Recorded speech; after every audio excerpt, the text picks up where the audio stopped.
Fuck it.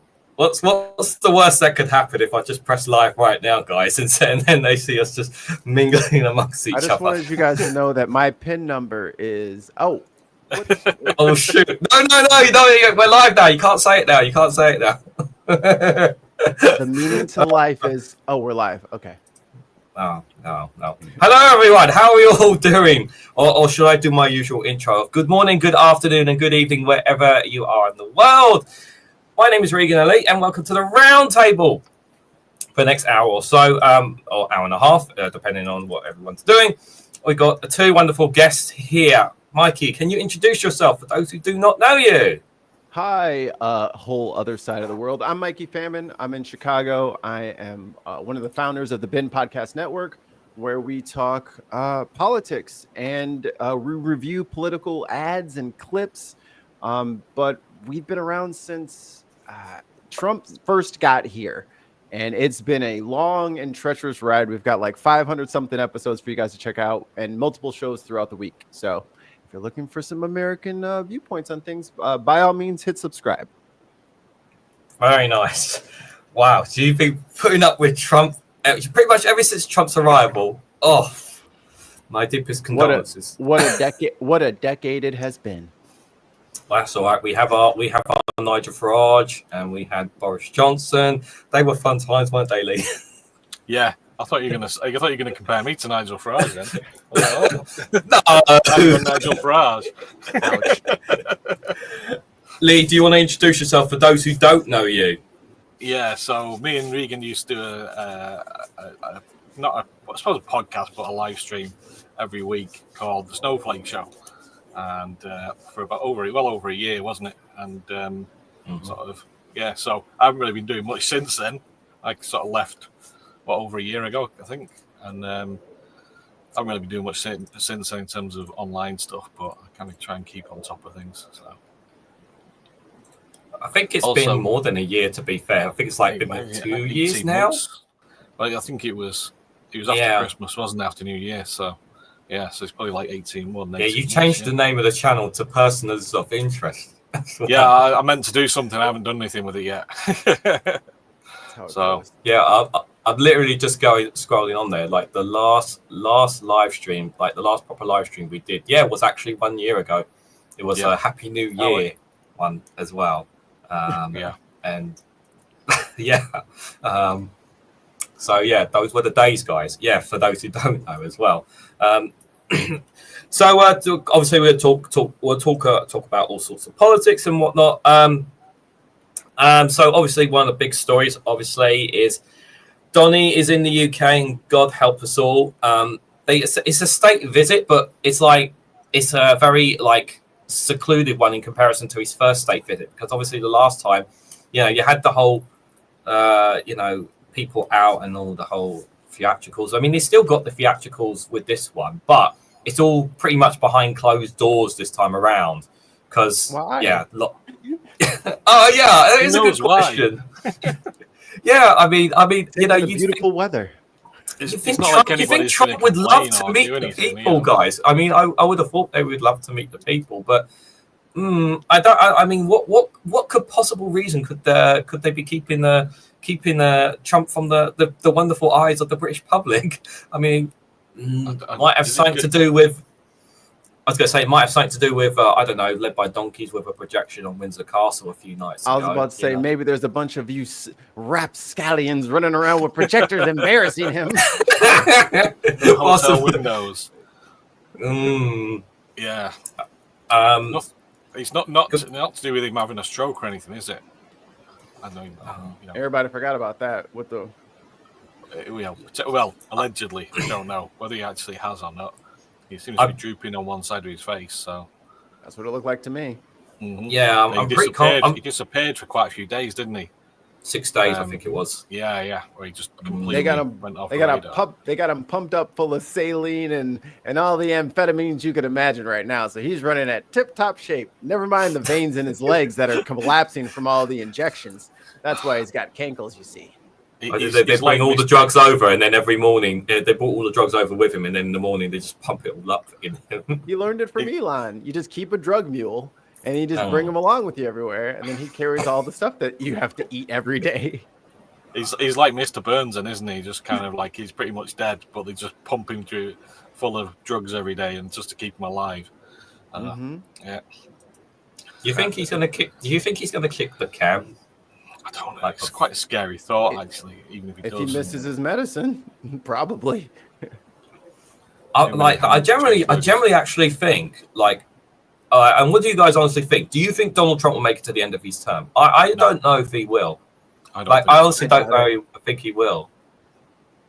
But I'm not sure what's worse, keeping Trump or having JD Vance as president. Yeah, that's the thing.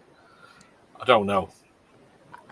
Vance is kind of a wet blanket on the fun party. Like they still don't like him, even though he's trying to like use this death of Charlie Kirk thing to like rebound his popularity, but they never liked him.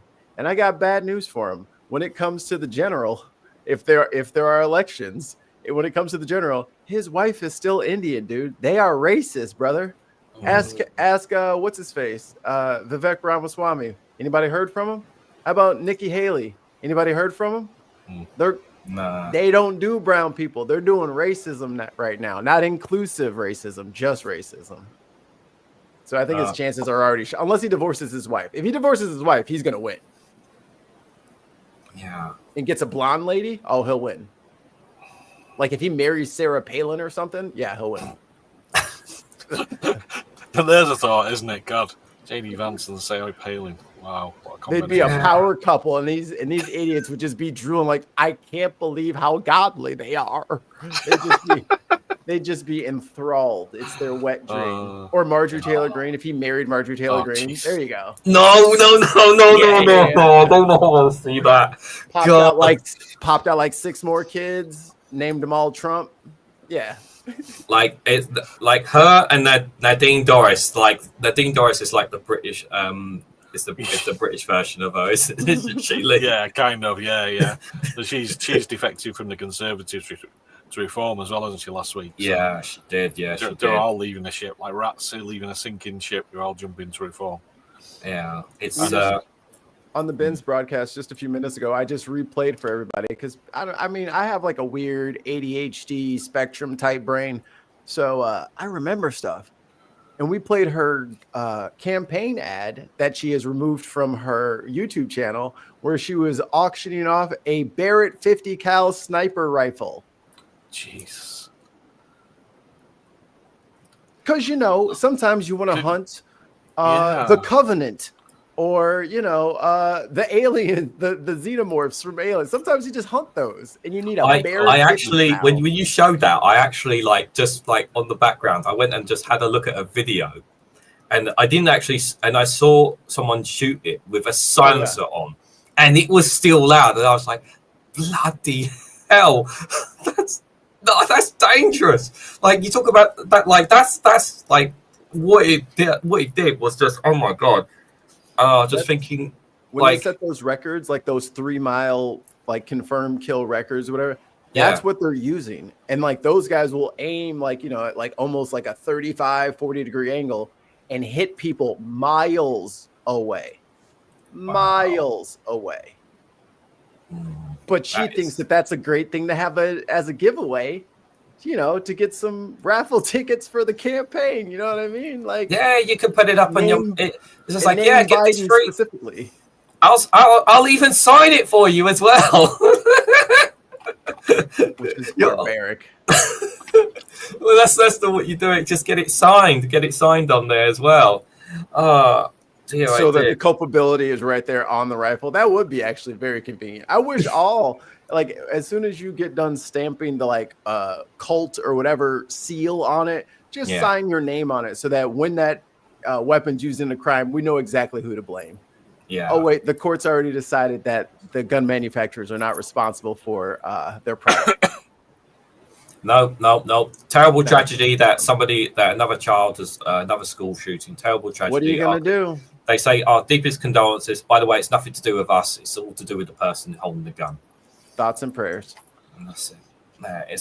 It is heartbreaking, to hit when you hear those stories, especially on a daily basis. Another shooting, and Yeah.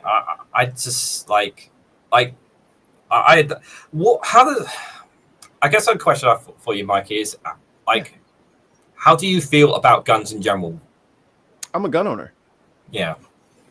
I'm a gun owner. I have my FOID card, firearms operator ID. I'm a gun owner, and this is why I'm a gun owner. Because because everybody else has guns. Yeah, I'm not going to be the only idiot at the OK Corral without a pistol. Yeah. Like that's now I'm stupid.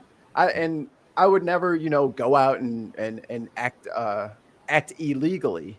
But as a legal gun owner, yeah, I'm keeping mine until I don't know, the racists get their shit together, because like there was 2 gentlemen lynched in the last 2 days, hanging in trees in public.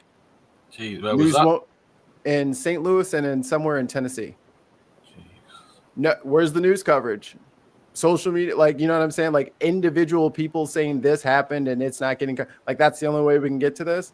And then you have like a half-assed story where they say it was an apparent suicide in a public park. So yeah, I'm keeping my thing on me until everybody else disarms, and then I will be the last one to put mine on the pile. I think that's the issue, isn't it? That you kind of like let Pandora out of the box now. There's no how do you put it back? You can't put it back now in America, anyway. Not without massive change. And there's a lot of people who will not give their guns up now that they've got them. So yeah, I'm glad we had one shooting in the 80s at what was it called now? We had a shooting yesterday in the UK. Yeah, in a that was in a park actually, wasn't it, as well? In was London. A girl, I believe, young girl, I believe. Yeah, and a guy. But we had a school shooting in England in the 80s, and they basically clamped down on all the laws, and we haven't had any since. So it's but don't worry, Nigel Farage is going to relax gun laws if he comes into power. So Dunblane, that was it. Sorry, thanks, Alistair. Dunblane, in Scotland. I did hear about that. Apparently, Mikey, you are a floating head confirmed. Thank you, Muttley. 2 British pounds. Thank you for that. I really appreciate it. They always crack me up. But funny you guys mentioned that, because it's not even just like Colt and like all the big Remington, all the big gun manufacturers. The thing now is ghost guns. And if for people who are unaware, the gun companies will sell the parts of the guns. They don't just sell the whole gun. So like if I have a pistol and I'm using it at the range, or I'm a competitive shooter or whatever it is, or hunter, whatever, and I break it, well, I can order the part to fix it.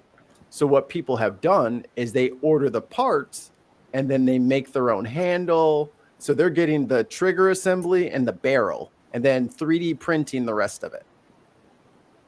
So technically, could you buy the whole customize gun? And create their own weapons with it all as well? So, and they have no serial numbers. None of it is traceable. It belongs to nobody. It doesn't exist. Now, on top of that, you have people abusing the gun show loophole, where they are buying things from gun shows, driving back to wherever they're from, and then as a private citizen, they are selling guns to people, and they don't do background checks. They sell them for what, there's no regulation on it. None of that stuff. In New York, I think he was the vice chair of like an airport, right? Very professional, high level guy. ATF raids his house because he bought and sold guns to federal agents, like on multiple occasions. Like he's been stung. He's swallowed the hook. They go to effectuate the arrest and the search warrant to go get the weapons. He started blasting through the door. They have a shootout. This man is a professional who would be sitting up in the control tower, and he's got a whole gun running organization out of his house. Jeez. And when it's time for justice to be served, he said, "From my cold dead fingers." So the cat is very out of the bag. Like, they have completely bungled this. Completely. So, it never really crossed my mind about what you just said there about the customization. Like there's so much customization. I suppose there's probably even content creators out there that probably make a living from showcasing the customizations that they make to different weapons out there as well. Some of the stuff's illegal, so they can't show themselves having it. So they won't make a video about that stuff, but they'll like have examples of other things that look like that thing. But most of the stuff that they're using, some of the parts have been made re-legal, like suppressors. All the rules for suppressors under Trump are back off, and then I think there's some. I think bump stocks are still banned, but whatever. There's like something in the firing mechanism that you can buy to turn like a semi-automatic pistol, which is one squeeze, one bullet, to fully automatic. So machine guns, suppressed machine guns. That's all we needed. It never really like. I mean, I remember it's been a long time since I've been to America, to be fair, and I can't even remember what gun my uncle had in his house, but he definitely had like a hunter's rifle in his house. But this was we're talking 20 years ago. But I have no idea what guns he has now, and I've never asked him, to be fair. But man, it shouldn't really.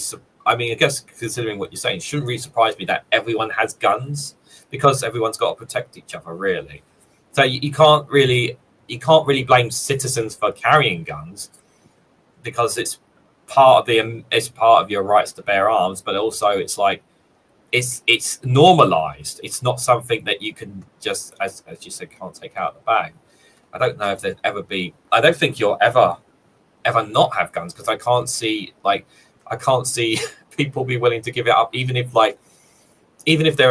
everyone wanted to get rid of them all. I can't see a way for America to undo it if it's ever possible. So the undoing is you're right. Like that's not going to happen. Yeah. But like in Illinois, I'm in Chicagoland, so I'm in Illinois. Our governor banned assault rifles. So that means you can't have them in the state because federally it's one thing to say this is the law and this has to happen. That's one thing, but it's usually individual states. So I'm from St. Louis. So in Missouri, they have open carry now, which is you don't need a background check. You don't need anything. And technically the cops can't even come up to you and ask you if you have a license if they see a gun on your hip. That's open carry. I think open carry is stupid. I think it leads to way more problems than good because this whole good guy with a gun thing is ridiculous. I never carry while I'm out of the house. If I'm out of the house, I'm a citizen. I don't need to do any of that stuff. But when I'm in my house and you're trying to come in my house and I don't want you in my house, that's why I'm an owner rather than a carrier. Because I don't feel that if I'm going to somewhere where I feel the need to carry, then I probably shouldn't be there. I'm old enough to know better than that bar sucks and everyone wants to fight there. I'm probably just going to stop drinking there. I'm not going to well, I'll just make sure my brass knuckles are with me when I go to that bar. No. I avoid all that stuff. I'm not looking for confrontations, but I'm also not going to let, a plague of racists thinking that they're going to just, what do you think you're doing in my town? It's I know what I'm about to do in this town. And y'all better call the coroner after you got done calling the police because that's what it's for. That's the point. And America has such a tortured, racist, turbulent history. I understand people's reticence about firearms and the dangers that they impose, but you got to remember what time it is and where we are. You're not a Black American. You're not a Mexican American. And if you run all that history through our filter, and then you tell us to disarm ourselves when people are becoming even more threatening than normal, you sound foolish to us. You sound like you want us to put our hands down so that they can hit us in the face. And a lot of us disagree. So, yeah, I don't like it. But what are you going to do? But, Charlie Kirk said that, 40,000 gun deaths a year is a fair price to pay for gun, Second Amendment, yeah. Yeah, Second Amendment. Everybody and that worked out fine for him. So, I mean, good thing Marjorie Taylor Greene didn't sell that person a freaking or give away that damn Barrett 50 cal. Oh yeah, she'll get hit by a Jewish space laser anyway. So. Oh, I never said that. No, you did. Yeah, you did. You used coded language, and you did. Do you generally think Israel were responsible for assassinating Charlie Kirk? The rumor is out there. Oh, I don't know. Who knows? Did you see the clip? Have you seen past the clip that's been around of him basically criticizing Israel? There was a clip, from Charlie Kirk. Yeah, because they were starting he was starting to stray from the pack, and then they sicked Loomer on him on Twitter. Yeah, I mean, Netanyahu had I think he put out a video today or yesterday, basically dismissing any links for Israel to the killing of Charlie Kirk, saying he was my friend, that I was going to invite him over to Israel at some point, and it's just like, okay. He went on for about a minute and a half, basically saying like Israel had nothing to do with this. This is ridiculous. Charlie Kirk was my friend, and I'm like, everyone, ever since he died, everyone on the right is saying Charlie Kirk was my friend. Charlie Kirk was my best friend. Kennedy said he's been my friend since 2008 or something. When he and there's a, I think Charlie Kirk is from Chicagoland. He's from like Arlington Heights or something like that. And there's a politician. He used to be on the right. He just recently switched over to the Democratic side, Joe Walsh. And he's like, I was training him up because I think Charlie Kirk was part of the Tea Party movement. And the Tea Party movement has been completely subsumed by MAGA. It just totally, all the members just got ate up, whether they wanted it or not. Their leadership got kicked out. And just like Michael Steele, who's on a lot of these TV shows, he was in charge of the RNC until the Tea Party came and they got him out of there. So this has just been one fish eating another fish until we end up with this anglerfish looking monstrosity that's before us. But he was like, oh, I remember training him when he was young and he was such the firebrand, and and even he was like, that guy said some nasty shit. And it's like, I'm not sure what everyone else is supposed to do to atone for one guy's actions. That guy did it. Everybody else saw the clips of what Charlie was doing. Everybody else saw and heard the hate and bigotry coming out of his mouth. And guess what we did? Turned it off. Left a nasty comment. Told him to get fucked. We did normal people shit. So because I'll point that way. So because some random mug decides to, I don't know, do another school shooting, number 46 and 47 this year, that day, now it's a political issue? No, this is how America acts. It's all school shootings all the time, every day. As a political commentator, I would never go to a school to have any kind of speech. That's where all the gun shootings are. It's dangerous at schools. And why I'm considering homeschooling for that exact reason. If we're not going to get any kind of common sense gun reform, or we can't even get background checks, like if somebody like is on 17 different watch lists and we can't take their guns away, well then no, I'm going to keep mine at home. We'll do it the old fashioned way.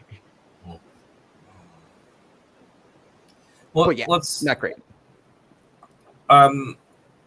Lee, what do you know about Charlie Kirk to the extent that you know pretty much? Because I was, believe it or not, like even I was, and Mikey, obviously you can dig us more into him more, because we obviously, I wasn't aware too much of Charlie Kirk until after his assassination. But Leah, just what's your thought based on what you've read and heard about him yourself? I just kept seeing like those videos of like like YouTube shorts, TikToks, whatever, like him getting his arse basically fed back to him in debates. But it was only like little clips. I didn't even realize it was Charlie Kirk. So when he was shot, I was like, "Who's Charlie Kirk?" sort of thing.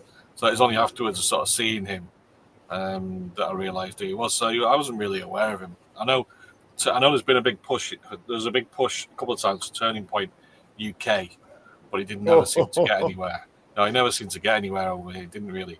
I don't think people in universities over here want anything to do with him really, but with that sort of thing. So, Yeah.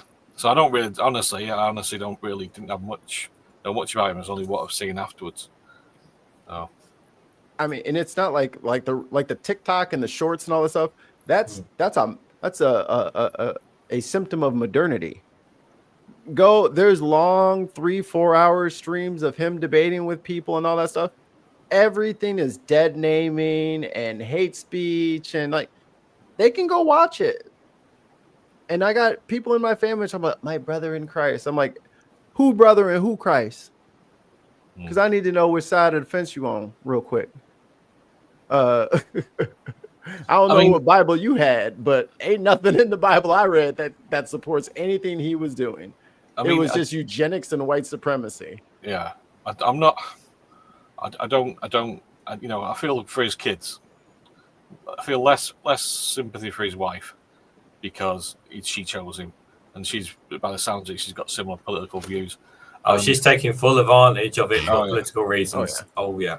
But for him, no. Those 40,000 the comment about the and I find it hard to have empathy for somebody who didn't. I mean, the word empathy, I think that was one of the things I read about him. He said empathy is like that's something that we need to get rid of because it's just woo woo. Whatever. I can't remember his actual words, but he basically said empathy is like a bad thing. We need to get away from that, which is pretty nasty stuff to say.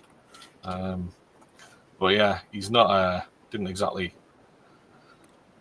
sound like a decent guy.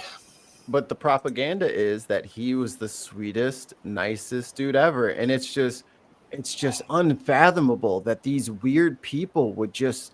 Why are they so upset over nothing? Oh my God! Like they don't even know what his content is. Yeah, they're just literally going from the headline that he was a Christian podcaster. I'm like, oh, okay, Christian. I know what that is. Podcaster. I know what that is. And they just let their little God of the Gaps squirrel brain fill in the rest. So they have this like perceived notion of who this guy was. And I had to tell somebody this morning on Facebook, I'm like, if your kid talked like Charlie Kirk talked, you'd make him sleep out in the yard. He said, I can't stand the word empathy. Actually, I think empathy is a made-up New Age term that it does a lot of damage. So that's his views. That's that you can tell a lot about somebody by they say something like that. Not a nice guy. So I have no empathy for him, and I have no because he had no empathy for anybody else, and particularly not the people who died in the 40,000 who died in other gun shootings. So as he made clear, and he thought empathy was something that was not a good thing. So no, I have no. But I'm not going to go around going, yay, Charlie Kirk's dead, because I'm not, I don't think that's... Because I'm a human being with morals. Yeah. There are certain people who I might do. Margaret Thatcher was one that I celebrated when she died. If Donald Trump died, I would celebrate. There are a few. But then again, I equate Donald Trump to Hitler. And I think with every day that goes by, and this is why I kind of... Because I've seen you, Mikey. You're not aware of me, but... I've seen you on Graham Hughes' podcast, live streams on a Friday night and things. And I honestly think that your country is screwed at the moment. I'm just being honest. I think. You think? When Trump got in, so I'm just going to kind of like go back. When Trump got in, you were like, oh no, we'll be fine. We'll protest and we'll do this, and the people won't allow it and all that sort of stuff. And he's doing exactly what I thought he would do, which is sending military into cities. He's using. Hold on. Let's talk about the military in the cities real quick. Yeah. Yes, because your city in particular. What's happening in Chicago? Actually, they left. Okay, they left. And they got told they could only stay there for a certain amount of time anyway. Was it just all performative? The governor said, "Fucking do it, bitch," right. And he balked. If you stand up to bullies, they back down. If you cave in advance, they will take more and more and more. Chicago told ICE to go fuck itself, and they told the governor told the troops, you better do exactly what it says only, which is walk around and do nothing. They are not police. They're soldiers. It's different. So they can protect federal buildings, and that's it. Okay. Go ahead. And they're going to send them from Texas and other states. And I was like, cool. Go stand out by the lakefront when it's negative 20 degrees outside. Go ahead, stupid. Ain't nobody going to be out there. Go ahead. It's interesting. You want to march around and waste more money instead of lowering the prices of a single thing? Keep spending. That's what we need to do. Spend more money wasting time and energy. Keep going. We're not all the way broke yet.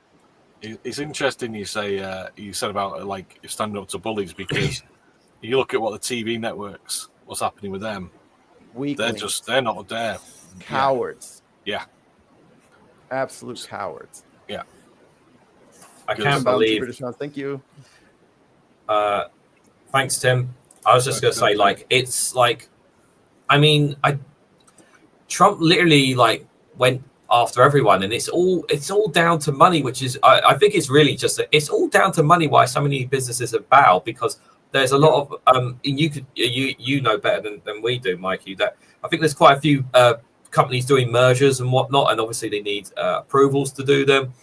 I think that's tied into the reason why Stephen Colbert, well, he's not axed yet, but he will be at the end of his season, and they're all just afraid of getting sued as well. And it's just like, but you can't lose a case because of the rules, but you're still gonna bow down. And yet anyway, because I think like the networks in America are owned by like the stations themselves where the broadcasts from are owned by, a lot of them are owned by different. Yes, thank you. The FCC count, Keith. Yeah, that's it. Yep. So like there's two big networks. It's Sinclair, I think, is one of them. It's like the biggest ABC affiliates. They got most of the stations, ABC stations in America. They basically pulled him off air. There's another network, but I think it was Sinclair trying to do some deal and they need FCC approval. So they're kind of and they're right wing anyway. So there's Sinclair, they're kind of MAGA supporters, the owners of that network, of that group of stations. So. I think there's a lot of like sort of trying to keep the FCC happy, but the guy who's in charge of the FCC is like full on MAGA, isn't he? So, he was just on Benny Johnson's podcast last week. Yeah. Benny Johnson, the same Benny Johnson who was caught up in the tenant media taking Russian oligarch money. He's still allowed to have a podcast, by the way, even though he took Russian oligarch money. But he's also the one who broke the news that they're going to get rid of Jimmy Kimmel one way or another. This is premeditated. Trump's already on tape saying, I want to get rid of him because I don't like him. Yeah, he tweeted it. He tweeted, didn't he, a few years ago or something, that he was going to get him. Oh, yeah. He's I don't have to be a criminal. Like, I don't have to be a detective here. The dumbass like telegraphs every single punch.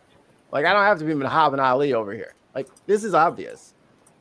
He said, I'm going to violate this person's First Amendment rights because I don't like them.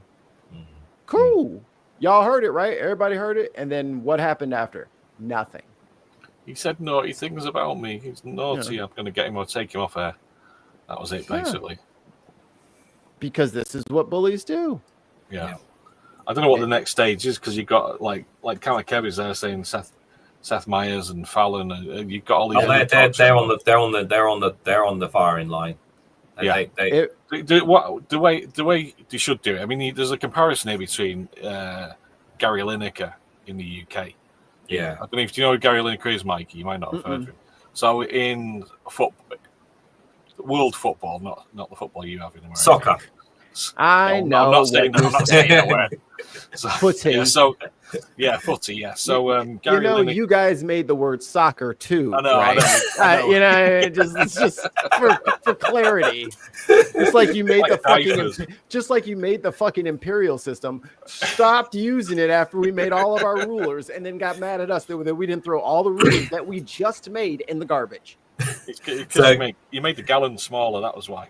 Gary Lineker is Gary Lineker is one of obviously was a big footballer, but he's more famous now for being a host of the Saturday show Match of the Day on the BBC, and he's been host of that show for decades. Has it been like about 20 years, 20 plus years basically. Long and it's obviously because it's football. Premier League is the biggest sport in England because it's obviously our number one sport. Everyone, you always tuned into Match of the Day, and obviously he's his opinions. Obviously, he has a big following on Twitter, and basically, ever since pretty much, I think it's when it really kicked off on October the 7th.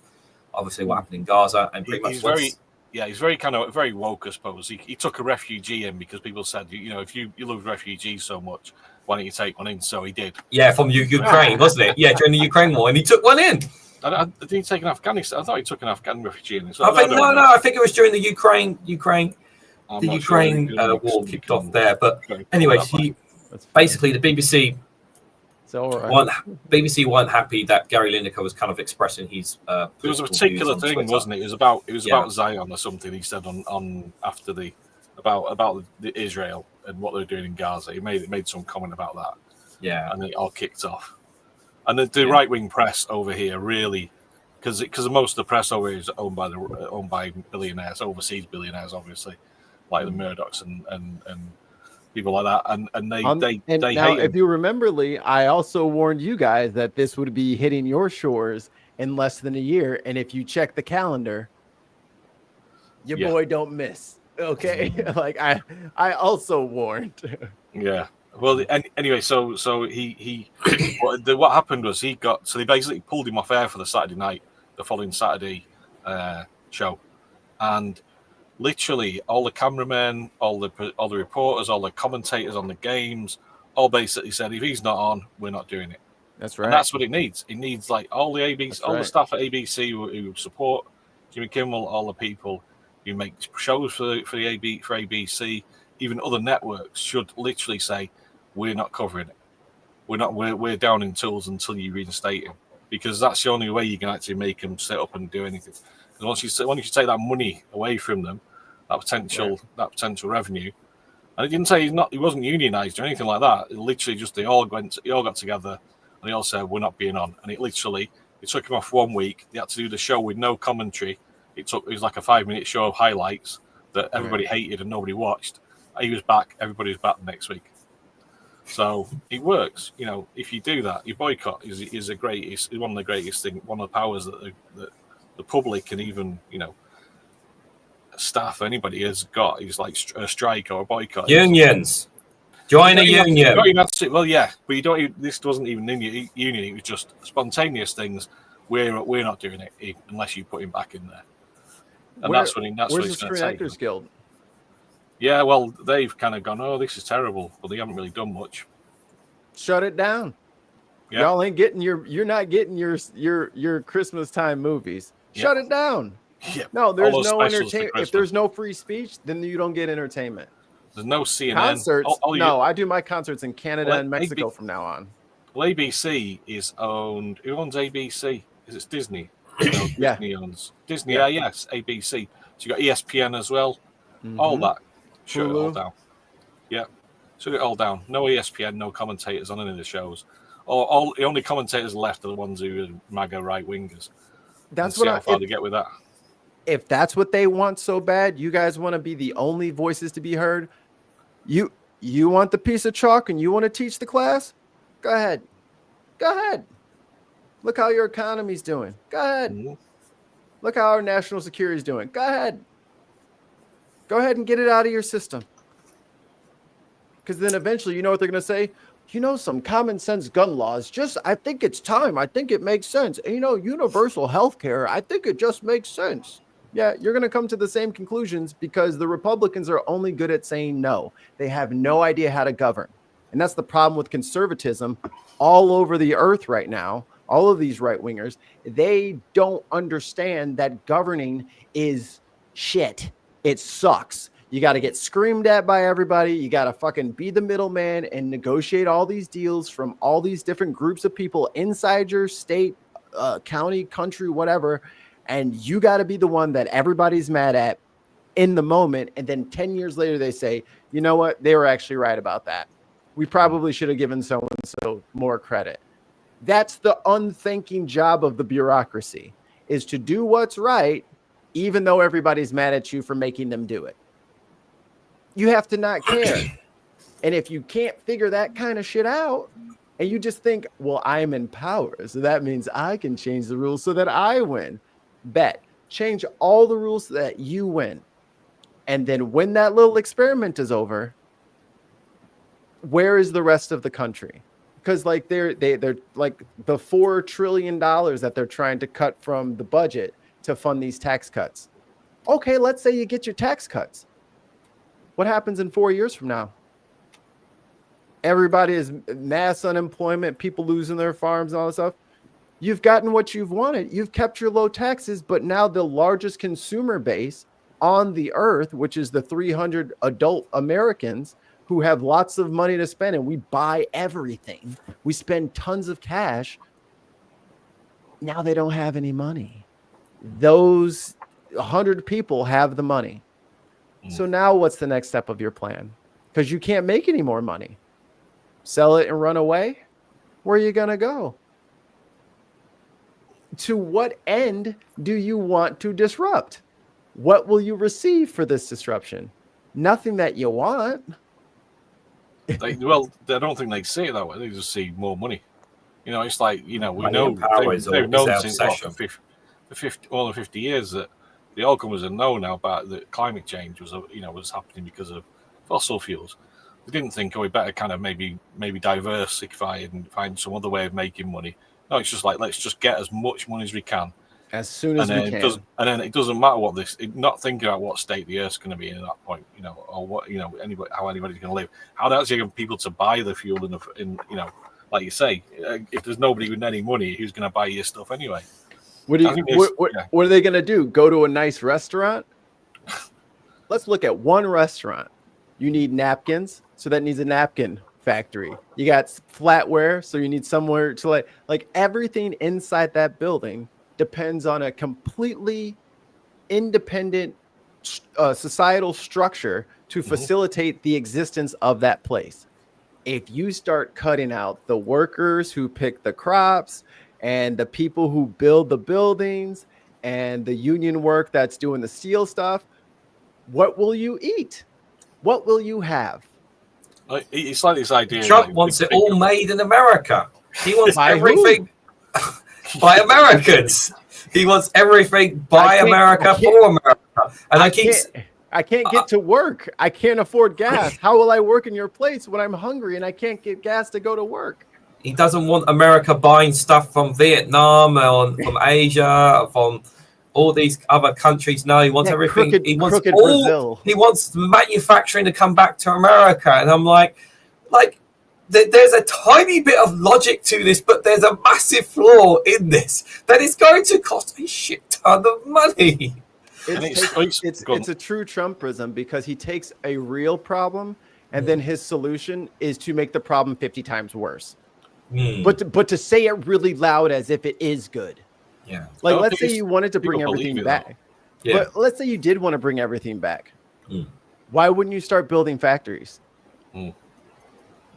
Because if you don't have a building to have people to go to, we're gonna increase. But you don't need the workers now, because that's what robots are for. No, we want the factories, but for a factory, we're gonna need sand, we're gonna need steel, we're gonna need all this stuff. Why would you put up tariffs before you build the factories? Because your brain is small with no wrinkles. His thing is that we're bringing loads of money in, the billions in tariff fees and all the rest of it. In from the citizens. Yeah, from your own citizens and businesses. It's all. Yeah, he's bringing it all in. When he plays Monopoly, he's bringing it all in Monopoly money, but not in the real world, unfortunately. Unfortunately, people can't pass go and collect their 200, unfortunately. It's like the... Go on, sorry. No, to this, I'll go. And to this day, he still keeps going that other countries are paying for these tariffs. And dumbasses are still believing it. They're still saying it to this day that China's going to pay. No, stupid, you. Look, get a mirror, smack it, and then smack yourself. Like so are these tariffs? Are they kicked in now? The tariffs with like China and places like that. I think some of them have. Yeah, but he's waffled a lot on the individual. Like a lot of stuff is exempt and all that kind of stuff. So are people noticing it? I mean, like I heard a thing about Amazon were putting like an extra fee for tariffs. They did have it like on their website, and then they were like, "Oh, that was an accident. It was supposed to be for other people," and they took it off and apologized and all that stuff. But yeah, they were totally ready to be like, "Look, this is not our fault. Yeah, your shit went up in price." But look at coffee. Coffee's already up like 20-something%. So companies aren't allowed to say it's actually tariffs that are increasing your prices because they'll upset Donny. So they have to so they either just have to add the price and just be like, yeah, it's nothing. Yeah, I don't know what the reason is behind it. Just put the price up without actually saying why. Yeah. Well, why don't we just start growing coffee in New York or Iowa? Let's just grow coffee. Oh wait, it doesn't grow there. Yeah. Oh wait, you need to build the right temperature. You need to build the right greenhouse for it. Oh wait, but you still need the materials for it and the soil. If only we hadn't pissed any fertilizer and steel, which we both get from Canada. So if only we hadn't pissed off Canada so bad. I mean, this is the thing. So hey, like, Canada, I know we pissed you off, but so Brazil. He's applied 50% tariffs on Brazil, which is one of the reasons why coffee's going to America. Right. Because like beef. a lot of coffee, comes from Brazil. Beef. And he's only done it purely because of what happened to Bolsonaro. It's like my friend, you put my mate in prison for 27 years. It's a witch hunt. Now I'm gonna make everybody else pay 50% tariffs on coffee and everything else. Like, okay. Just because he had a January 8th doesn't mean he should have to go to jail for 27 years for trying to stay away without going to jail with an armed coup. Why should Bolsonaro? They obviously, I know he's been found guilty, but he hasn't gone. Have they actually done the sentence? He's appealing it. He's appealing at the moment. Oh yeah, they're going to be an appeal first. Yeah. I think after that appeal, that's when he's buggered. If I'm right, I think he's already under house arrest, isn't he? I don't think he. Yeah. Because he already tried. He tried to like have the current president assassinated. Sorry, did I cut out then? He's got his beeper on his ankle that he can't take off. Yeah. Or else they'll know. He's got his little GPS lead. But hey, good job on you, Brazil. Wish we had competent leadership, because I mean, and I would always push back when people are like, oh, well, you're a Democrat. It's like, I am not a Democrat. I have always been progressive, but the Democratic Party is not the MAGA party. You know what I mean? And you gotta, unfortunately, this shit is a game, and you can't just keep losing the game on principle. Sometimes you gotta just hold your nose and fucking take the W, take the victory. Sorry, go on. And everybody bought the line of Biden saying he's going to be a transitional president and we're going to get things. And what did he do? In a fit of dementia, I am not backing down. And it's like, Jesus Christ, dude. He doesn't even remember what he said. Like, this is like this has just been nightmare after nightmare after nightmare. And the leadership in the DNC is feckless at best. Chuck Schumer needs to go away. Oh, he needs terrible. To go away. He's so terrible. We will win. Are you fucking kidding me? Is Chuck the reason that they didn't have a shutdown last time as well? Or no, it's the big is it the big beautiful bill passed because of him as well? Yep, both. Yeah, it was him. And Marco Rubio got approved because of him. Like no. But and guess what? We would have had the National Guard at the Capitol on January 6th, but Nancy Pelosi said no because it's bad optics. Oh, the optics. Think of the optics, people. The FBI had already told them that the Oath Keepers and the 3%ers and the Proud Boys that had all been conspiring online with Donald Trump's text or Truth Social posts and all that shit, that they were planning something. Why wouldn't you have them ready? I don't want the optics to look bad. Good fucking job, Nancy. And then they go after her husband, and that's just like, you know what? All this politics is too much for me. Thanks, Nancy. It's not like the rest of the 340 million of us needed your protection as well. Mm-hmm. It's almost like the democracy needed people in critical moments. And because they were so fucking paid, it doesn't matter to them. Yeah. It doesn't matter. We'll be fine. We'll be fine. Easy for you to say. Yeah.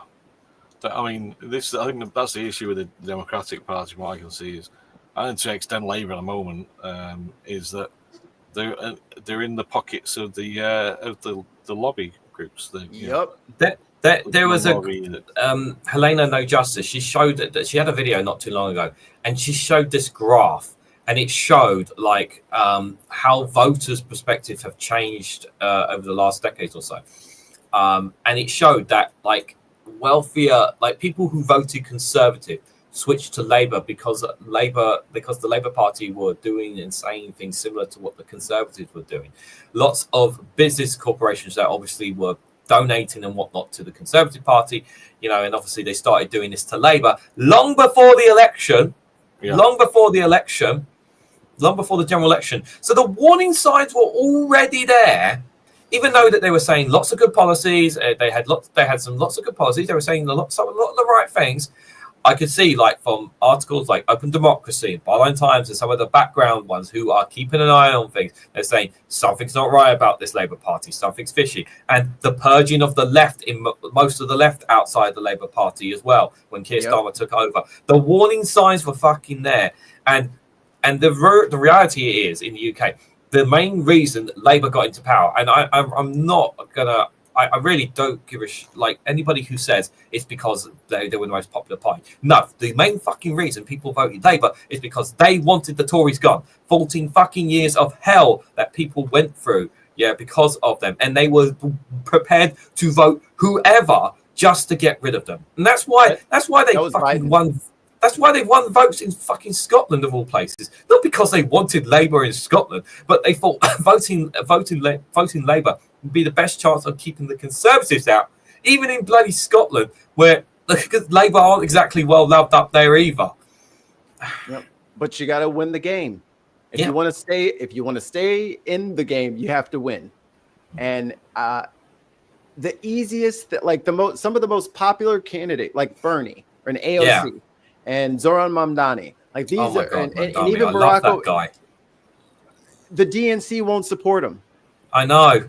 So tell me the fix is not in without telling me the fix is in.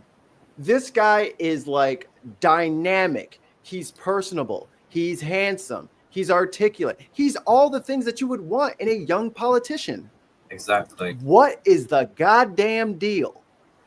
It's because he's not in with the rest. He's not in bed with the rest of them. That's why they won't endorse him. That's the problem. They won't take the money. He won't toe the line. He won't take their money. He won't take the money. Yeah. I mean, Bernie isn't a member of the Democratic Party for starters, so he's independent. No, so he's. I mean, he only runs on the Democratic ticket when he ran for president, when he ran for leadership. When he ran for the Democratic candidacy, but he's but yeah, they won't take the money, and everybody else will. So if you won't take the money, they're not going to give you the opportunities. I mean, I can't remember who it was. It might have been Zorro. What's his name? I forgot his name now. But Mandami. Yeah, was it him who they literally put a candidate up against him to try and get him out, try and stop him winning.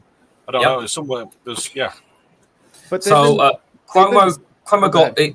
I was going to say it was Cuomo because of everything, because he's been obviously he's well known in New York, and obviously he's had so much allegation, corruption, and whatnot. His dad was governor, and then he was. Yes, there's a connection there from him to a lot of New Yorkers and whatnot, which is why his brother's on TV. Yeah, so because he lost the Democratic nomination, so he's running as an independent, but. The stories I keep hearing is that he doesn't actually want to run, but they're making him run because they're so desperate to get Mandami out. And there's even been stories of him colluding with Trump, apparently. Trump is backing him. Yeah. Oh, there you go. Trump is back. Trump is backing Cuomo. He said, "You can't have that guy. You can't have that Muslim guy running New York. It'll be over." Yep, it'll be like Sadiq Khan in London. It'll be absolutely terrible. Because Eric Adams, the disgraced current mayor, has been offered a seat at the cabinet to be the typical black guy role, urban HUD, housing and urban development. And I think Sliwa has been offered something too to back out of the race. So that he's like, there's too many people in the race. Some people should leave. And then he's offering them fucking positions. Like this is collusion. Yeah. This is hot. In every other administration, that person would have been impeached off of that alone. But then you look back to his followers, and between licking windows, they are eating paste. So it's like, I don't know. Like, I don't know how to help them. They don't understand. But unfortunately and fortunately for them, they are going to learn. They're going to learn a lot about civics. They're going to learn a lot about self-sustaining. They're going to learn a lot of hard lessons over the next few years. Very hard lessons that they're not ready to learn. So a lot of them will not make it through this. You cannot 20, 50, 70 was 21, 20, no, 22, 23, 24. That was the percentage of farmers who sold at a loss. Wow. It's estimated to be more this year because they don't have markets. Well, last data point before I forget the numbers. And then it's 30%, according to the farming lenders, the people who lend the farmers the money, the banks that they get their loans from. 30% of farmers will not have a harvest in 2026. 30%. That's the first year. What's going to happen when they have several years of not being able to sell these crops?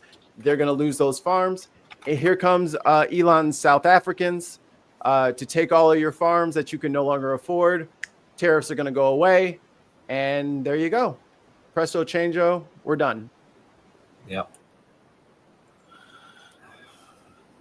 Turning Point USA have appointed Charlie Kirk's widow as their new CEO. She's not grieving. She's just ready to go to work. Okay. Yeah. Mm-hmm. Yeah. I was just going to say, is I know it's not a shoe-in yet for Mandami, but he's still in the lead in the polls, but I'm like, there's a part of me is like, he should win it, but there's always that possibility he might not. Like, I just hope he does get them. He does get. It's not until November, isn't it? Until the vote, is it? Yeah. I mean, it's still like less than 2 months away. I mean, get the date. Is he gonna get over the line? Like, is that from what you hear, Mikey? He's still ahead, like 20 something, 30 something points. Like, it's not even like all of this noise that he's making and all the slander, and they've started the mudslinging, like trying to say, oh, he's friends with Hassan Piker, who said America deserved 9/11, and they're trying all the different smears that they want. No one cares. He's anti-Semitic. They did polls, the Jewish youth under 40 and stuff like that. They don't care. They don't believe them. Like, Cuomo is Cuomo. I'm just Italian was his excuse for feeling up everybody that worked in his fucking office. Anybody he could fucking reach, he was putting his fucking hands all over them. Anyone he could reach, and then he blamed it on his culture. It's my culture to do this. No, it's not. Don't say that. That's so it's so gross to say shit like that. And that should have been the end of his political and public career. But here he comes again. And lo and behold, another rapist in chief is his biggest supporter. Like, come on, man. But this is the party of morals, right? High morals, self-accountability. Yeah, he is a creep, Cuomo. Yeah. Absolute nasty motherfucker. Nobody wanted to work in that office with him. I love Mandami. I love seeing some of his ads. Like, he really and I see that, and I'm thinking, this is what I want to see from politicians in the UK doing. doing a lot of shit that he's doing, like, because that kind of stuff will win over hearts and minds.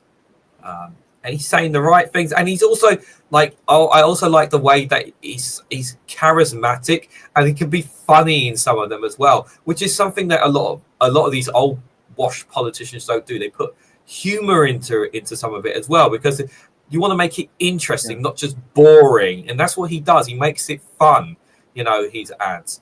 Like the effort that he puts into some of these videos is absolutely insane. I don't think he doesn't sleep. I don't think that guy sleeps at all. I think he just drinks coffee 24/7. The amount of work he does, like, it's insane. He'll sleep when he wins. Yeah. You can sleep in 2-3 months, and then you can get a big old nap, and we'll leave you alone for like a week. Let you rest. But not yet. Not yet.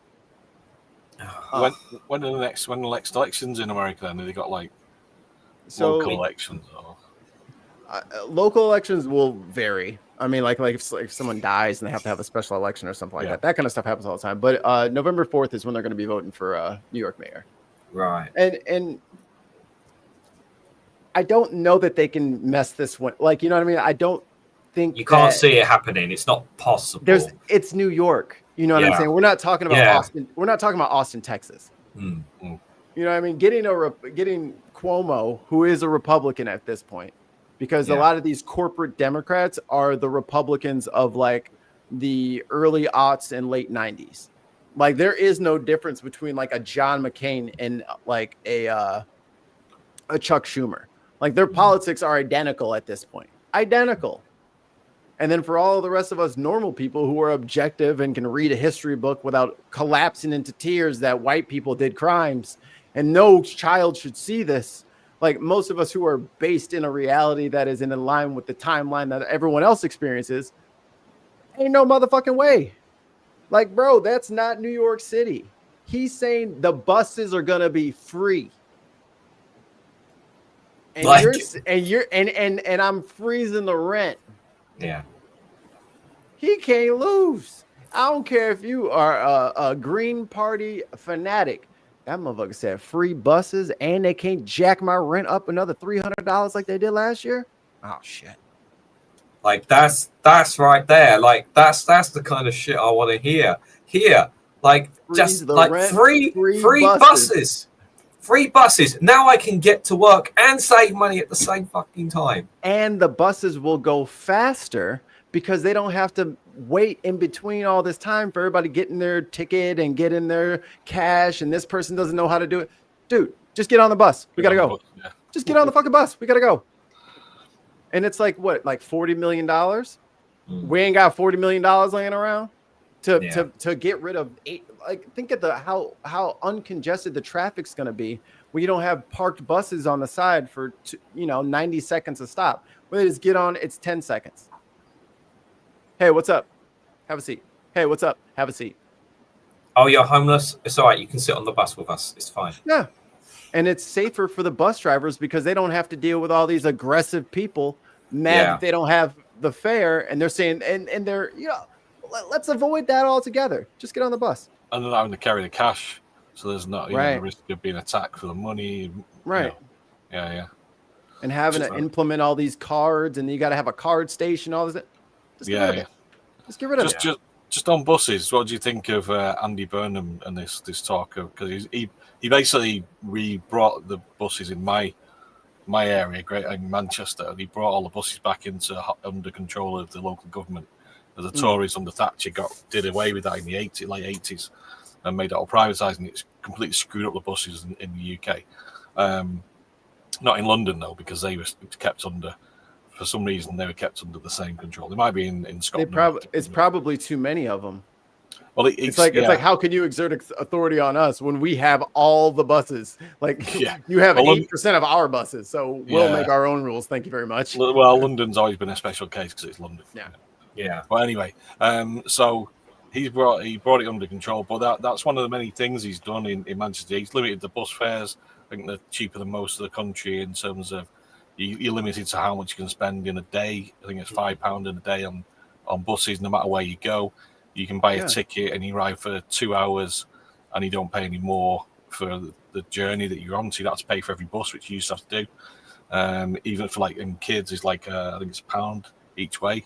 You use £1 for each journey, for us up to 2 hours. So, I mean, but going back to Andy Burnham, because he has achieved quite a lot in Manchester, and he seems to be able to he gets stuff done. As I said, he gets shit done. But this is kind of more to Regan rather than you, Mikey. He's probably not aware of it, but there's a lot of talk about him basically going for leadership of the Labour Party. There are a few issues there because he's not an MP for starters. Yeah, so I like what he's been doing. I think correct me if I'm wrongly, didn't they announce they're going to be starting an underground system? Yes, he's going to put an underground in there. Like London for underground, but up there. And for me, it was like a small underground bit. But you always start small and then you expand. Start small and you expand. He'll link all the trams because you've got a tram network. But the tram network doesn't come down to where I live in Stockport.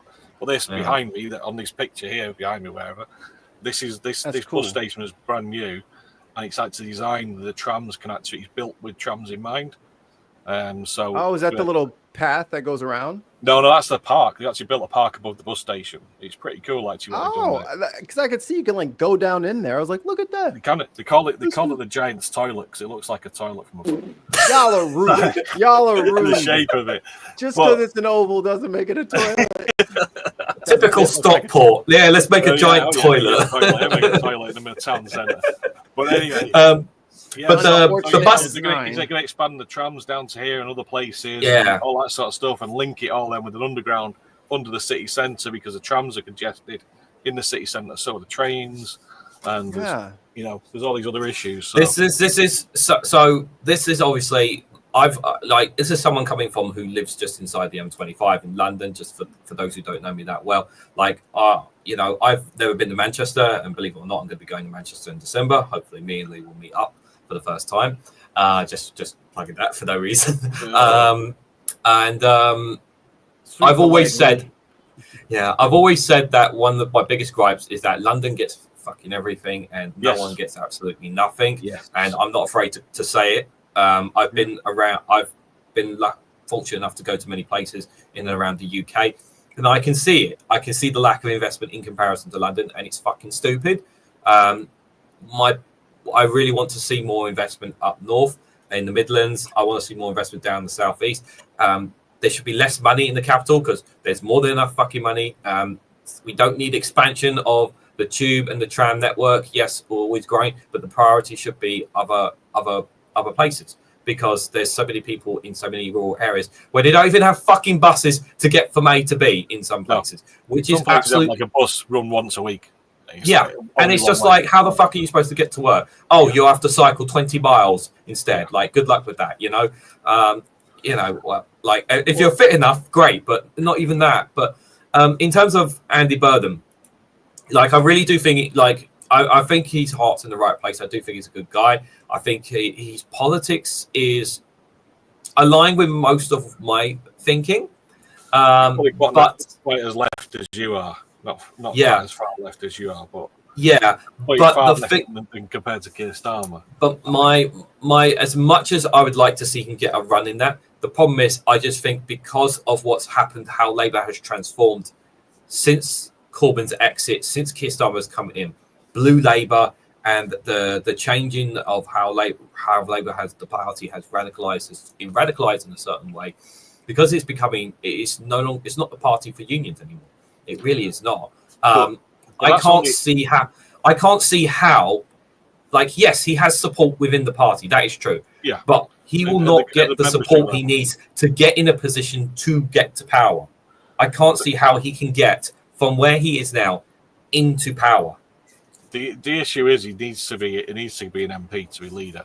And he can get to be an MP. That's not the issue. The issue is, for the next election, if you look at it, right, so at the moment, the Keir Starmer's under a lot of pressure, and there's a lot of people, I think, even within the party who've had enough, even even parliamentary parties, the people in the House of Parliament, in the Commons. The issue is he needs to get a seat if he wants to. Now, there's a Gorton, which is in part of Manchester, is having a by-election soon. He could potentially go and get that, be put forward for that seat. I can't see Keir Starmer allowing him to be put forward when he's basically a potential leadership. He's going to launch a leadership challenge against him. Yeah. It's not going to happen. That is the issue. So then the next option, apart from another by-election, which he's not going to get, because that's the other thing, they've taken out of the hands of the local parties. Local parties can put candidates forward, but the parliament, the leadership can just veto it and put whoever they want in. So even if you've got a local party to back him, he's not going to get a chance at it. So that's the issue. I think the other issue for the local people, in Manchester is that who do you replace Andy Burnham with in Manchester as mayor? Because but you won't get that choice. No, but the problem is what happens if he leaves, and if he goes and he puts somebody in who's a wet wipe who's like got the charisma of Keir Starmer, he just opens the door for reform to try and get lead, to get control of the council, or the mayor, I should say, the mayoral role, which would be a nightmare for the rest of the councils. I think he would do like as much as the talk is. I think he should just sit and wait. Is the best thing to do. Like, I know there's speculation right now. I think he should just sit and wait for Labour to fuck up and then take it.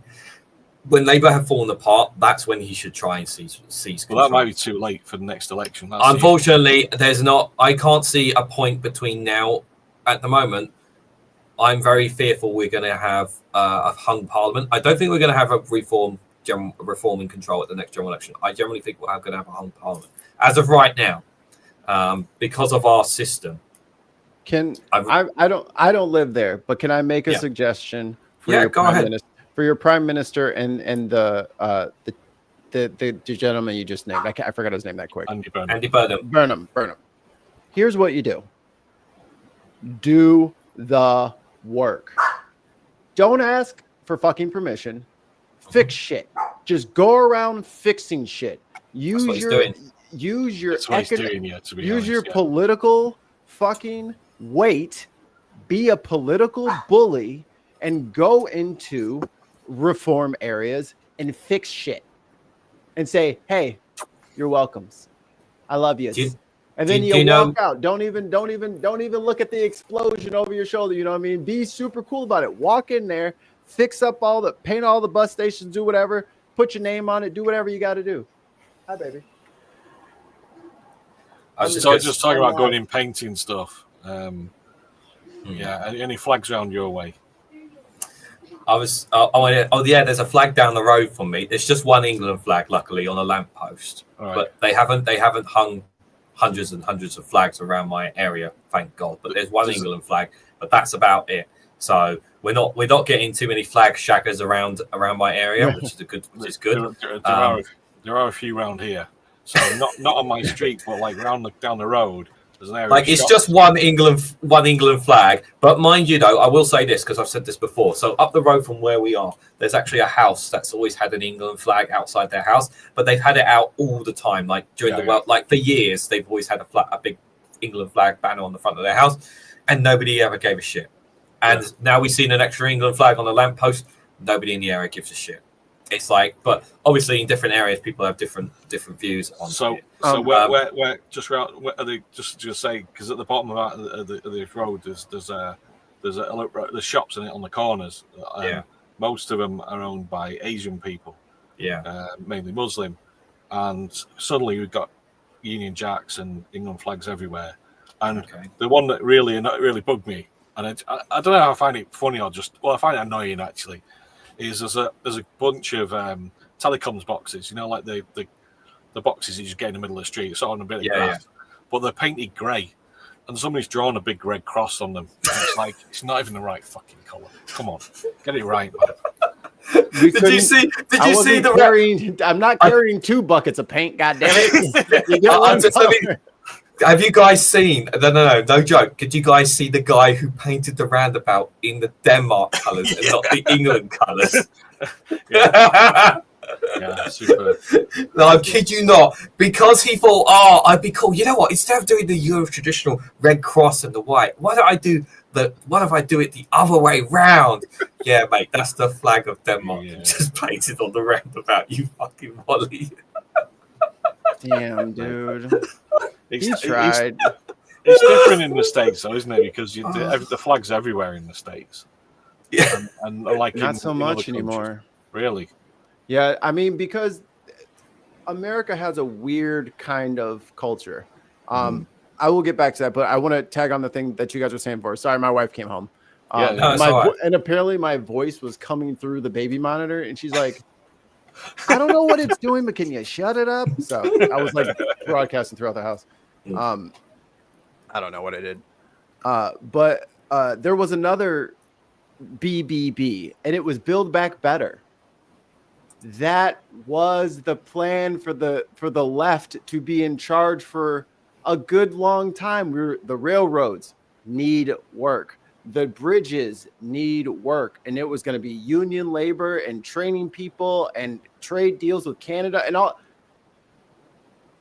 And then Biden said, you know what? No, actually, we're not going to do that. Cory Bush from St. Louis, Missouri's 1st district, said, no, I'm not going along with the plan. I told my people that we were going to do infrastructure and that we were going to fix the things in their day-to-day lives I told them I would do this. And the whole room of Democrats just sat there and looked at her like, you better sing the song with us. She didn't want to sing the song. She didn't want to sing the song. She stayed mad about it, and now she's gone. No one came to her defense when AIPAC spent $4 million on a congressional seat. $4 million. And also, after he finally decided to leave, and Kamala Harris is running the campaign, her and her cousin or whoever the fuck it was, how do y'all spend almost $2 billion and the Democrat war chest is empty? Where did the money go? We couldn't get no motherfucking infrastructure, but y'all got $2 billion to have concerts. And we still hungry over here. I'm telling you, they're gonna make her the nominee at the next day. Why did she not take that governor? Why is she silent? But I swear those Democrats are gonna try and put her in again. I swear. She's gonna leave the country. She's gonna leave. Can I ask a question though? So the infrastructure stuff. So that would have been surely not just like you would have had businesses there that would have benefited from that. Probably major companies. Lots of contracts for construction and you would have thought they would want that then, because it's basically government money, isn't it, that they're getting and making stuff green and green energy and all that stuff. That whole thing, he just said, actually, we're not going to do that, even though I ran on it. Jesus. Yeah, because someone above him said no, you can't do it, basically, or someone with some influence somewhere. Someone said said something. Big oil. If if it's green energy, it's big oil. It's big fossil fuel. It's basically funding it, isn't it? But I was told I was a dissident for saying, hey, what happened to those bridges? And because I mean, like, there's some like heavy spending in my state, because I mean some of these bridges are from like the 40s, the 50s. Yeah. And just because like certain areas don't have a ton of extra tax money just laying around, they don't have it. They don't have it to be fixed, and it needs to be fixed. So let's just fix it. This is the same shit I've been screaming about when it comes to our schools and hospitals. You know, the infrastructure in a lot of our schools and hospitals need an investment. Now, the government have said they've subsidized some money.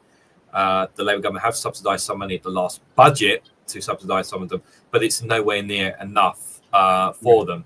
It's nowhere near enough for them. But like, it's like Labour there are some things that Labour say right, but when the government talks about cutting disability benefits, and they don't even talk to the fucking people about why they want to cut disability benefits, it screams, what the fuck are you doing? You're supposed to be the Labour Party. You're doing something that even the fucking that's something that the Tories would do. Where is this coming from? And it's just like, and that was one of the big like, it was a big wake up call for a lot of Labour voters when they just said they were going to do that. It was a massive wake-up call for a lot of people who were like, oh, no, it's okay. You got to trust Labour. Yeah, just trust the process and whatnot. When they announced that shit, and the worst part is when I heard that they didn't even consult the very people that they were going to cut them from, that told me everything I need to know about Labour. And the thing that, and I even heard, I don't know if it's true, but the rumours is that they wanted to do it to try and save. It was all about saving money. It was all about saving money to them. None of it was to do with the fact that people on benefits or these people need help or the well-being of all these people. None of that mattered. The people who made the decisions. That's right, Morgan McSweeney. Yeah, it was all about saving money. How can we save money? And it's just like, dude, you're just fucking imposing austerity. It's just not called austerity. Yeah, and the thing is that what's frustrating about that was because it wasn't just that. Before that, it was the winter fuel allowance, wasn't it? And they backtracked on that because they had to. Because it was so bad. But the damage was done by that point. And the thing is, it's like they did it because they didn't want. They don't want to put tax up for billionaires. They don't want to cram down on billionaire tax evasion. It's right in front of you guys. The answer's right there. Yeah, it's literally there. There's that, and there's also Brexit. But that's another thing. But that's what Zoran's been saying, and that's why he's leading in the polls. He said, "Don't worry, the busters going to get paid by 50 Cent. All these sports players, all these people who live in New York City, they'll be paying it. Don't worry about it. They're going to pay for your bus fare." So the other thing, the thing is as well is, and going back to what you're saying about infrastructure is. It's like take Amazon, Jeff Bezos, for example. His businesses make shitloads of money for him in the UK, his business. It relies on the infrastructure for people to get to work, for his stuff to get around the country. And yet he doesn't want to pay the tax that would actually fund. So basically we're subsidizing him. I mean, you get. I know Bernie Sanders always uses the example of millionaires. No, he calls it as was it capitalist socialism? Capitalist socialism. So basically, where you basically the government is subsidising these massive companies who are already making loads of money because people are on benefits like over here you have universal credit. So even if you're on low wage, you can still get universal credit. But the government is paying that out of taxpayers' money to pay to subsidise people's wages because not earning enough. So you've got people who are working in things like Amazon warehouses who aren't earning enough to live, who are then having to be the money subsidised by the government, which is coming from taxpayers like us, the low earners, really, the working class and middle class, and the billionaires are going, no, I don't want to pay any tax into that. And it's just that's what really fucks me off about the Labour Party didn't do anything about it, and they could have done. That was like you say. Sorry, go on, Mikey. Same thing. I was going to say to piggyback on that. Same thing with Walmart. Like something 35-40% of Walmart employees are taking government aid. Yeah. That means your wages aren't fucking high enough. Corporate socialism, that's what he calls it. Corporate socialism. Yeah. So basically, you're helping out them. Yeah, you're bailing out the corporates. And how Amazon typically does it is they'll bring in, the lobbyists and the whining and the dining. That'll be the start. But then they'll say, look at all the jobs. I'm prepared to bring 10,000 jobs to your area. And here's the best part. They're going to overpay the people. That's the diabolical part of it, because it's not only that all of the smaller businesses are going to have to compete against, people just ordering on their phone and having it delivered to their house in 18 hours. They're going to have to compete with that on top of the fact that if you do own a small business and let's say you like a moving company or something like that, and you pay your guy, like it's a small thing, you treat your guys well, they come and have dinner with the family and all that stuff, but you only pay them like $18 an hour. Well, Amazon's saying, I'll start you at 25 and I'll give you a raise every 6 months. You lose all the workers. They take all the workers, and all the workers go there because that's where all the money is. I got to feed myself. You see, the prices are going up on everything. Where else can I work but Amazon? And then now the Ouroboros is complete. Now the tail is completely in the mouth, and now they can just pump.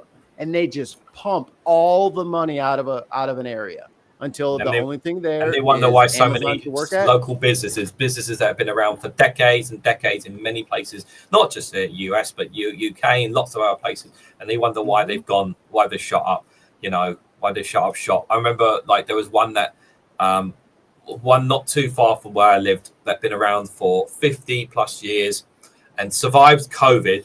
just barely. Wow. And then just barely they survived COVID. And then they said, no, we have to shut up shop because we're not getting enough support from the government.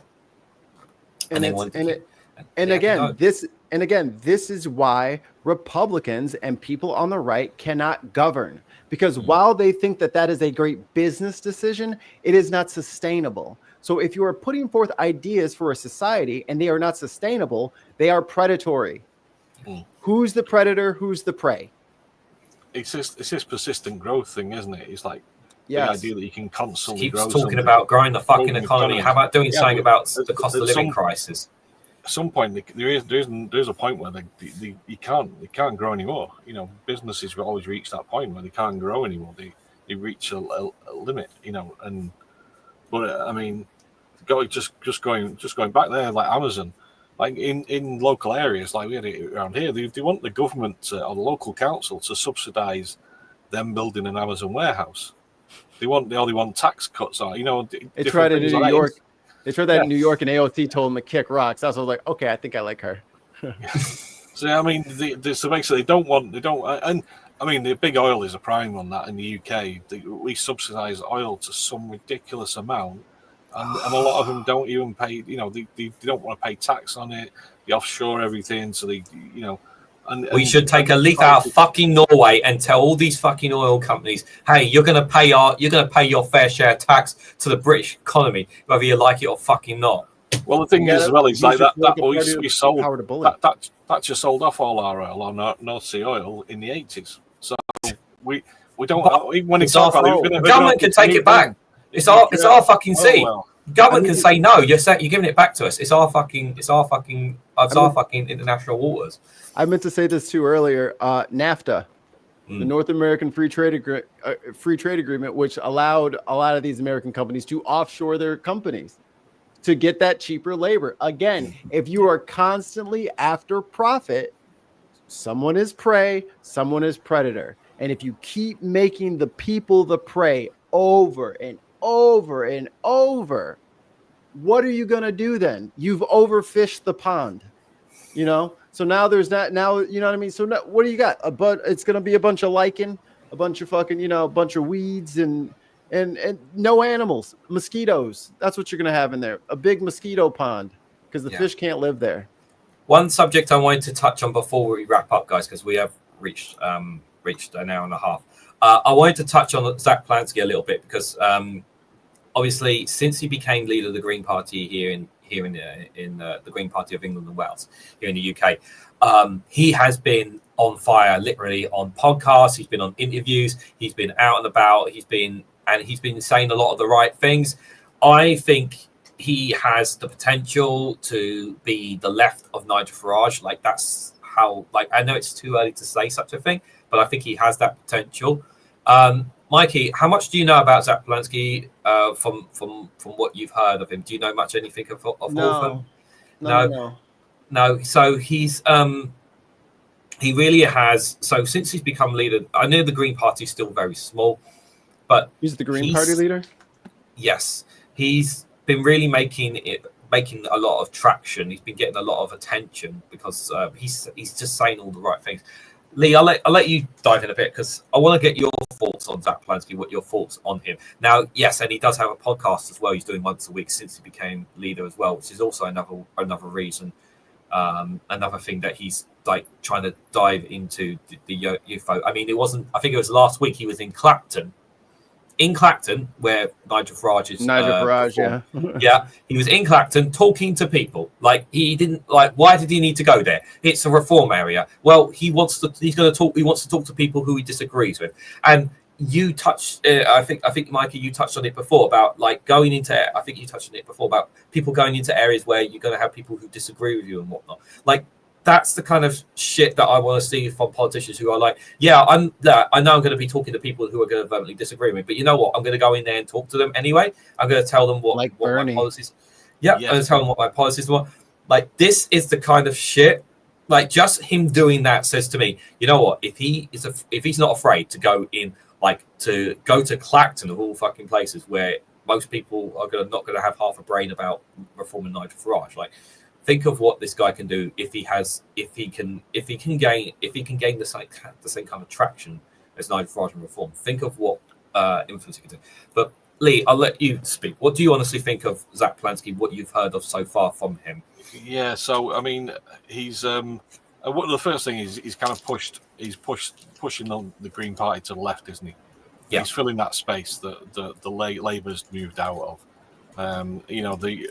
I saw today that last night that there's already infighting between Sultana and I posted it on Discord, and if anyone's curious, they literally blew up at each other today. Yeah, there was a miscommunication and between Corbyn and her. Between Corbyn and just her and the rest of the MPs. Oh yes, well she's accused them of being sexist, basically, because she's a woman. An all boys club, basically. So I mean, I think that was inevitable at some point that those two would fall out. I'll be honest, Corbyn has a tendency to fall out with a lot of people, most people. So I think at some point that was going to happen. But we'll see how that pans out. But I mean, he's kind of, if the Green Party can fill that space, I think that's a good thing. My concern, the only concern that I have with his policy is the NATO one. But he has said that he wants to pull out of NATO. But he has said that's, he realised that's not at this moment in time isn't a feasible thing. He wants an alternative one with Europe. Trump is really trying to get back on Putin's good side. That's probably not a good idea. Yeah. So this is it. But he's saying that we don't really want to be beholden to America. We'd rather have an alliance with the rest of Europe. But the sort of alliance he wants is diplomatic, which basically means I do encourage people to read his piece on Valentine's, what he said about it, because people will just read the headline of him wanting to take the UK out of NATO, but it's what he says specifically. It's about having, he wants to have he wants to basically, if we can't change NATO, then we should have set up a new NATO. Is basically what he said. One that's a bit more of an equal for all international bodies, and not just those who have the most votes, the most influence, the members. I'm glad you said that sentence, and I want to put something out into the universe and just hope that it becomes true over time. There is no need for everyone to start at step one. Did Trump invent the Republican Party, or did he hijack it? He hijacked. You can hijack the left-leaning sides by promising people, I don't know, what they were promised, giving people what they need to improve their material condition on a day-to-day basis. These people are, especially in America, these people are not super, politophile, let's count the seats and da-da-da-da-da, and this person and this alliance and da-da. That's us. We're the nerds. Most normies who work at Amazon or working at a factory or just living their regular life, they don't care about all this shit. They don't read all these articles. They don't watch all these videos. But you know what they do see? They see a park going up. They see things getting fixed. They see, my bill actually went a little bit lower. I just got a check from, from the fucking agency that Trump tried to gut, the CFPB, because I got scammed 8 years ago, and I freaking forgot all about it. They sent me a check. This tangible, real life, normal shit. That's how you win elections. And if the people on your side, because if Bernie wasn't screwed over by Hillary and the DNC, we may not be. Both of our countries might be in a much better situation.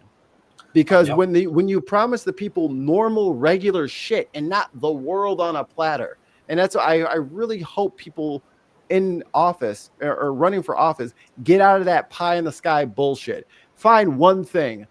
I'm going to repaint all the fire hydrants.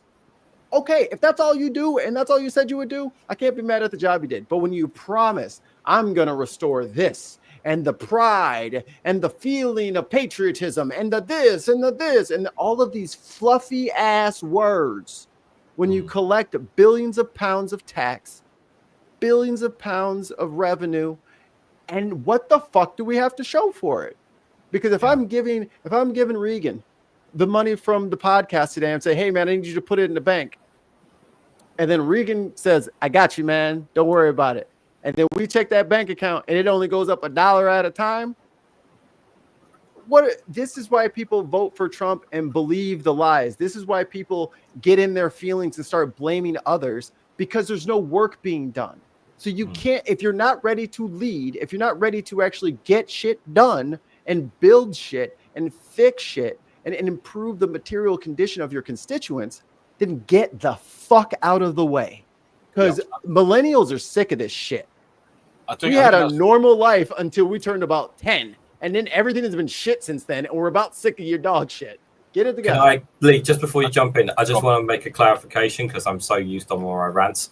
The oil I'm referring to is Scottish oil. I don't want to upset I keep referring to my good friend Dave McGuinness in the chat. Yes, it is Scottish oil, not British oil. Sorry, my apologies. It's a false habit, and he's going to tell me off tomorrow on his show. I know he will. Get it. I was just going to say that, like, you're talking about getting shit done. It's like I said before, Andy Burnham and Sadiq Khan as well in London. You know, they get shit done. They say they're going to do stuff, and they get it done. And I think, you know, let them be mad. Yeah, and you know, it pisses off the right wing because, well, Sadiq Khan just purely because he's a Muslim. Brown man, yes. That's you know that's what pisses them off. But Andy Burnham, it pisses them off because he does what he says he's going to do, and you know, there's a bit of controversy. There's a bit of controversy over the Manchester's ULEZ scheme, which never actually even happened eventually, because he found a way of doing it without having to. But they'd already spent shitloads of money on cameras and stuff, which is a whole different thing. But he got this stuff done with the buses. He got the stuff done with the trams. He's just getting infrastructure done in Manchester. During COVID, he was the one who was kicking up shit. He was the one, and like you say about bullying, he was the one who was bullying the government. Why aren't you giving us money? We want the money for you know, he's telling us we've got to send everybody home and shut down all the businesses. Give us the money to support them, and he was the one who was kicking up a massive stink, if you remember it. Because that bullying goes both ways, just like all these fucking corporations are pre-bending their knee to Trump. Yeah. Well, there you go. Hey, you're going to start fixing the shit in your state, or we're going to start cutting funding. So how you want to do this? Yeah. Do you want to start helping them, or do I have to start making you help them? Bully them into being good people. That's how you do that. We're going to be good around here. I'm going to turn this goddamn car around and start whooping ass. So what are we going to do? We going to be good or no?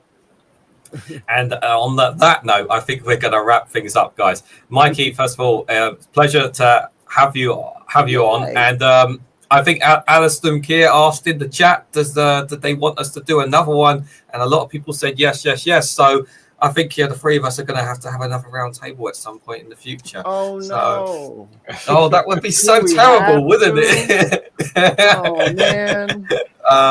So yes, we will look. What you guys want? I guess we'll have to do another one. My wrist. You're bending my wrist. Yes, I think we'll have to do another one. Excellent. But honestly, Mikey, I'd love to be on your show again anytime. Like, my email whenever you want me. Like, I'm more than happy to come onto yours at any time as well. Tuesdays, Thursdays at what time is that for you guys? 5? Tuesdays and Thursdays at 5. Shit. I don't know how to do 8 p.m. for you guys. And then it's like 1 a.m. Someone in the chat help me. I don't know the times that we start over in your. What's it? Is it 6 hour difference? Is it between no? Is it 6 hours between us and Chicago? Isn't it? I think it is because I'm Central Times, so 6 hours. So okay. So 11 o'clock is 5 o'clock, and then 8 o'clock is 2 a.m. But if you're up late, you can check out our review show. That's a lot more funny, and we crack the hell up because we grab like the individual 5-minute clips, and we give them all rankings, and we have a scoreboard. I mean, the playoffs should be coming up here in a few months. I think we start the playoffs in November, and then we'll have a winner for the end of the year, and then we'll have the dumb fuck of the year, and then like the winner of the year. So it's fun. But please check us out. 5 p.m. on Tuesdays and Thursdays. Me and Tim have the headliners. More of this, except I play a lot of videos. I play tons of clips. I'm a clip player. But it's all information, and information is good. Yes, so information is good for you guys. So yes, do and check out today. Sub today. Yes, free and do subscribe to the bin. do guys from my side of the ring, do subscribe to the Bin Podcast. And if you want to find support them, you can support them via Patreon as well. Link is in the description as well. And for those who are on the Big Podcast have not seen me, do consider subscribing to my channel at Regan Elite. And all the links are in my description on my side as well. So if you want to find me on social media anywhere. Your name is blue on the Bin side. Your name is blue, so you guys can click the blue name in the description, and it'll jump you right over, and you can see it all. And push the button. Push the button. Yes, and also we have a free Discord community, which everyone is also welcome to join as well, as long as you're not an arsehole, which I'm pretty sure everyone here in the chat is not, because the mods have not really had to do much work tonight, which we appreciate all mods from all channels, because they all do such a wonderful job. And I should just point out, because he is here in the chat, we see you, David Blase. I see you lurking in the chat there. He has a live stream. If you are not subscribed to Daily Blase, you should be a subscriber. And by the way, tomorrow 5 p.m. that's UK time, which would be in your time 11 a.m. 11 a.m. He has a Friday Frolic show. It is the most hilarious and fun live stream. I highly recommend it. Do subscribe to his channel and do check it out. The Friday Frolic live stream. It's a lot of fun. Do check it out, guys. You'll get a good laugh out of it for sure. And also because my friend was in the chat there earlier telling me off about the oil. My good friend Dave McGinnis as well. He has a channel called The Two Davies as well. Do check out all things on Scotland, Scottish independence, Scottish news. If you want the best knowledge about Scotland and all things there, do subscribe to my good friend there as well. But Lee, first, also thank you so much for coming on. I know it's not often me and you come together nowadays, but I do want to do a Christmas show with you if we can do it. Well, because we couldn't do it last year, unfortunately, but no, maybe this year. I was away last. I can't remember. No, we had a planned date, and what happened is that you couldn't make it at the last minute, so I had to get Daily Blase, who was lovely enough to jump in at the last minute to save the show. So, right. So. Absolute hero. He is a hero. He does that a lot. He jumps in. He'll jump in. Whatever. And so does one angry pagan as well. I love so does one angry pagan. So does one angry pagan as well. Like he'll jump in as well. So if I was from the UK, I wish I sounded like Darren because I absolutely love his accent. He's got a lovely accent. Brilliant. Yeah, so guys, so do check out the links in all of our descriptions. Mikey, you say are you going to be live again later on your channel? Yes, the boys will be doing unboxing some politics, and we got Kash Patel was talking in front of Congress, and he was yelling and screaming at everybody. So I don't think his ratings are going to do so well. So we'll be going through hearing footage, I think, today. So very funny stuff as we burn. Yes, so guys, do check that out later on today. But yes, thank you guys all again for coming on. If you guys can, on your way out, hit the like button on both our channels if you can, and subscribe if you haven't already.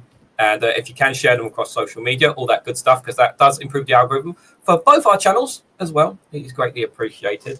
Thank you, Lee. Thank you, Lee. Thank you, Mikey, as always. And we will catch you all. We're just going to click the end live button right now, very, very soon. So, bye.